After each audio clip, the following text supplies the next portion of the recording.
Hello students, मैं देवराज आर्य आपका हार्दिक स्वागत करता हूं अपने चैनल इंग्लिश विद देवराज आर्य में। जैसा कि आपको पता है, पिछले वीडियो में हमने क्लास 10th की text book the spring blossom lesson 6 the new player in the team का हिंदी एक्सप्लेनेशन देखा था, है ना। उसका पार्ट फर्स्ट देखा था और आज हम करने वाले हैं उसका पार्ट सेकंड। तो पार्ट सेकंड करने से पहले यदि आप मेरे चैनल पर नए हैं तो प्लीज़ इसे सब्सक्राइब कर लीजिए, वीडियो को लाइक कीजिए, ज़्यादा से ज़्यादा शेयर कीजिए ताकि आपको नई अपडेट्स मिलती रहे। और यदि आपको क्लास 10th की इंग्लिश के जितने भी लेसन अब तक हमने करवाए हैं, 5 लेसन कंप्लीट करवा चुके हैं, उसका यदि किसी भी लेसन का हिंदी एक्सप्लेनेशन चाहिए आपको, या क्वेश्चन आंसर चाहिए, वर्ड पावर चाहिए या डिफिकल्ट वर्ड्स चाहिए, तो आप जो है प्ले लिस्ट में जाकर वीडियो देख सकते हैं। वहाँ पर जो है हम एक सिस्टमेटिक तरीके से पूरी इंग्लिश को कवर करने की कोशिश कर रहे हैं। तो लेसन 6 देखते हैं, the new player in the team. थोड़ा सा इसको रिवाइज कर लेते हैं क्योंकि हमको आगे पढ़ना है। कि ममता नाम की एक लड़की है जिसका सिलेक्शन जो है बास्केटबॉल टीम के कोच बास्केटबॉल टीम में कर लेते हैं। ममता एक छोटे से गांव से आई थी, एक छोटे से स्कूल से आई थी, और यहाँ पर एक बड़े स्कूल में उसका सिलेक्शन जब कोच कर लेते हैं तो बाकी के दूसरे खिलाड़ी हैं, जैसे कैप्टन है, वाइस कैप्टन है, वो थोड़े से चिढ़ जाते हैं कि आपने इसका सिलेक्शन कैसे कर लिया। तो कोच जस्टिफाई करते हैं कि यहाँ फिजिकली फिट है, इसके पासेस बहुत अच्छे हैं, ठीक है। और जो जितने भी खिलाड़ी हैं वो थोड़ा सा नाराज हो जाती है, लेकिन कोच की सपोर्ट पाकर ममता बहुत खुश है। वहाँ अपने आप को प्रूव करना चाहती है। उसके जो है माता पिता इतने सक्षम नहीं थे कि वो इस बड़े स्कूल में उसको दाखिल करवा सके, लेकिन उसको एक स्कॉलरशिप मिलती है ट्रस्ट के द्वारा, जिसके माध्यम से वहाँ क्या करती है, इस स्कूल में दाखिल हो जाती है, ठीक है। अब जो है ममता को उसकी माँ की बात याद आ जाती है। उसकी माँ अक्सर उसको कहा करती थी कि practice max a man perfect. एक प्रैक्टिस जो होती है वह एक व्यक्ति को क्या बनाती है, परफेक्ट बनाती है। ये सारी चीज उसको याद आ जाती है और वो उस चीज को याद करते हुए ज्यादा से ज्यादा प्रैक्टिस करने लगती है। अपने कोच का सपोर्ट पाकर वो बहुत खुश है और ज्यादा मेहनत शुरू कर देती है। अब आगे हम पढ़ते हैं, जैसे उसका सिलेक्शन होता है तो जो दूसरे टीम के खिलाड़ी हैं वो उसके साथ शत्रुतापूर्ण व्यवहार करते हैं, बात बात में उसका उपहास भी करते हैं। अब इस सारी परिस्थिति के बीच में जो है ममता वो क्या करती है, तो देखते हैं। Like the time when she dropped a pass and हीमा said.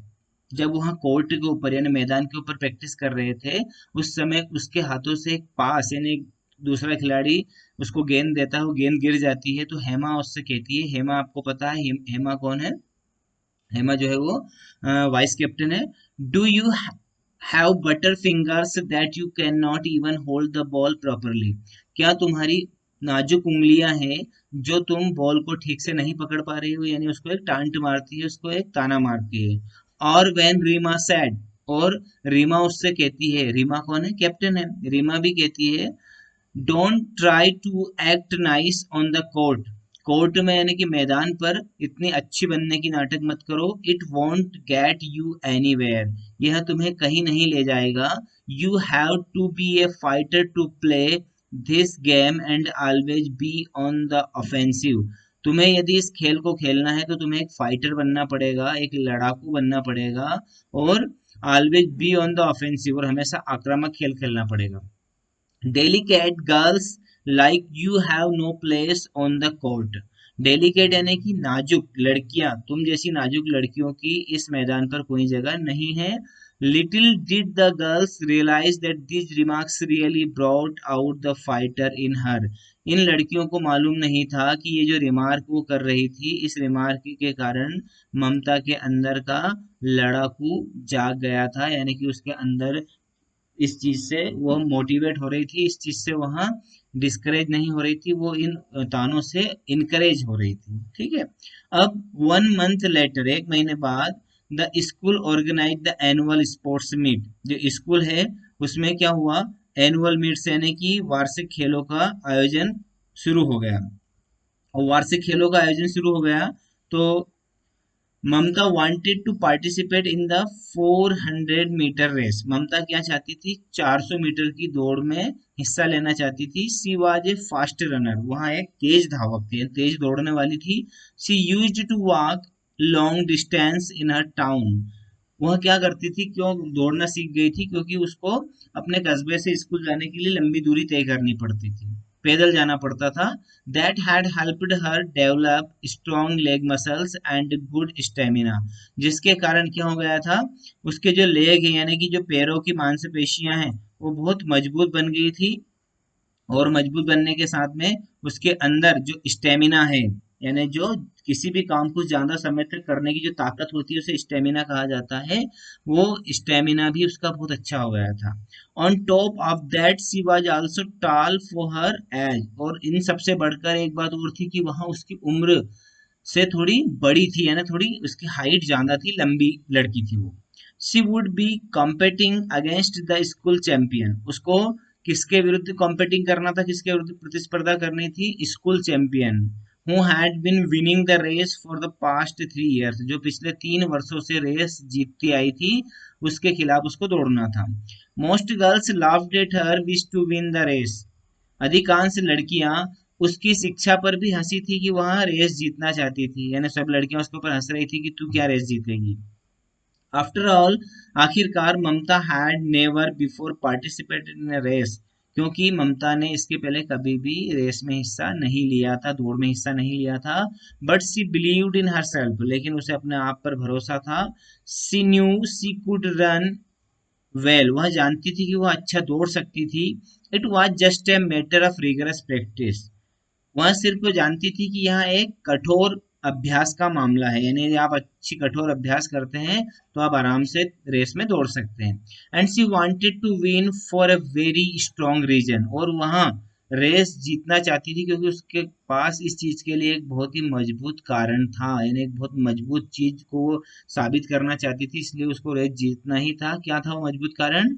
She felt that winning against the school champion would also help her somehow in her basketball game, वह सोचती थी कि यदि मैं स्कूल चैंपियन को हरा दूं तो बास्केटबॉल में जो मेरा बास्केटबॉल गेम है उसमें मुझे काफी मदद इससे मिलेगी, यानी मेरी छवि काफी सुधरेगी।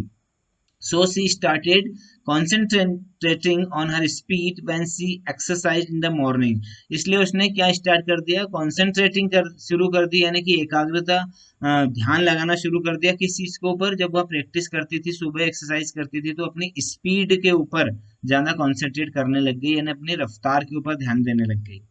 The day of the race down, अब क्या होता है कि रेस वाला दिन आता है, ठीक है। It turn out to be a close race, यहाँ एक क्लोज रेस साबित हो रही थी। क्लोज रेस का अर्थ होता है बहुत ही पेचीदा, मतलब कहते हैं ना कि बिल्कुल 19-20 की रेस हो रही थी, बिल्कुल एक एक सेकंड के फासले बहुत ज्यादा हो रहे थे। Towards the end Mamata caught up with the champion, अंत तक ममता चैंपियन के साथ साथ दौड़ रही थी। Her eyes were fixed at the finishing line, उसकी आंखें फिनिशिंग लाइन का अर्थ होता है जहां पर रेस समाप्त होती है, वहां पर एक पट्टी बंधी होती है, रिबन बंधा होता है, उस फिनिशिंग लाइन के ऊपर या नीचे कोई लाइन बनी होती है, उस फिनिशिंग लाइन के ऊपर उसकी आंखें जमी हुई थी। Like Arjun in the Mahabharata aiming at the fish eye, किस तरह, जिस तरह महाभारत में अर्जुन की आंखें उस मछली की आंख पर टिकी हुई थी, उसी प्रकार ममता की आंखें फिनिशिंग लाइन पर टिकी हुई थी। Mamta too could see nothing else, Mamta अब कुछ और नहीं देख सकती थी। And in the end she did win, और अंत में वह जीत गई। Though by a couple of second only, हालांकि सिर्फ 2 सेकंड से जीती थी वो। It was so unexpected expected that there was a moment silence all around as she crossed the finishing line, और यहाँ क्या था, it was so unexpected, unexpected का अर्थ होता है कि अनउपेक्षित, यानी किसी ने इसकी उम्मीद नहीं की थी कि ममता जो है रेस जीत जाएगी। और इस कारण से जैसे ही उसने फिनिशिंग लाइन को क्रॉस किया तो मैदान पर सन्नाटा छा गया थोड़ी देर के लिए। इवन द जजेस on the field were surprised, यहाँ तक कि जो जजेस थे, जो जज करने आए थे, वो भी मैदान के ऊपर अचंभित थे, सरप्राइज्ड थे। Looking so frail and delicate could run so fast, कि समवन यानी कोई व्यक्ति इतना कमजोर और इतना नाजुक दिखने वाला इतना तेज कैसे दौड़ सकता है, यह चीज देखकर वो भी जो है स्तब्ध थे, आश्चर्यचकित थे। There was a lot of excitement on the field before Mamta was announce the winner, Mamta को विनर घोषित करने के पूर्व फील्ड के ऊपर बहुत ज्यादा उत्तेजना थी, यानी बहुत ही ज्यादा उत्तेजित माहौल फील्ड के ऊपर था। आगे बढ़ते हैं। The previous years champion showed that she was a truly sports person. पिछले साल की चैंपियन ने दिखाया कि वह वास्तव में एक सच्ची खिलाड़ी है। कैसे दिखाया? She hugged Mamta and congratulated her, उसने ममता को गले लगाया और उसे बधाई दी। Then as Mamta received her prize, और ममता ने जैसे ही प्राइज रिसीव किया, she also got a standing ovation, तो वहां पर उसे एक स्टैंडिंग ओवेशन प्राप्त हुआ। स्टैंडिंग ओवेशन का अर्थ होता है लोगों ने खड़े होकर उसके लिए ताली बजाई। It had taken Mamata just a few moments on the field to become a celebrity. इस चीज ने ममता को कुछ ही पलों में मैदान के ऊपर एक मशहूर हस्ती बना दिया था। The race changed Mamata's image in the school, और इस रेस ने ममता की छवि को भी स्कूल में बदल दिया था। सी बिकम वेरी पॉपुलर, वहां बहुत प्रसिद्ध हो गई थी। And even her teammates were now less hostile towards her, और उसके जो टीममेट्स थे, टीम के खिलाड़ी थे, वो भी उससे अब कम शत्रुता रख रहे थे। This gave a massive boost to her confidence, और इस चीज ने उसके आत्मविश्वास को एक जबरदस्त ताकत दी थी। Now Mamata wanted to play a major role in the match and win the inter-school trophy for her school more than anything else. अब ममता सिर्फ एक ही चीज चाहती थी कि वहां मैच में अहम भूमिका निभाए, बास्केटबॉल के मैच में अहम भूमिका निभाए और अपने विद्यालय को इंटर स्कूल ट्रॉफी दिलाए। इसके अलावा वह और कुछ नहीं चाहती थी। ओके स्टूडेंट्स, आई होप आपको ये जो हिंदी एक्सप्लेनेशन है वो अच्छे से समझ में आ रहा होगा। आज के वीडियो में बस हम इतना ही। अगले वीडियो में इसके आगे का पढ़ेंगे कि किस प्रकार ममता बास्केटबॉल गेम में जो है अपना जौहर दिखाती है, किस प्रकार वो मेहनत करती है और किस प्रकार एक जो है सबके सामने मिसाल प्रस्तुत करती है अपने आत्मविश्वास की। इतनी कमजोर और इतनी नाजुक लड़की होते हुए तो इसके आत्मविश्वास की ताकत से वो क्या क्या कर सकती है। ओके फ्रेंड्स, आज के लिए इतना ही। आप मेरे चैनल को सब्सक्राइब करना ना भूलें, इंग्लिश विद देवराज आर्य। मिलते हैं अगले वीडियो में। Till then bye.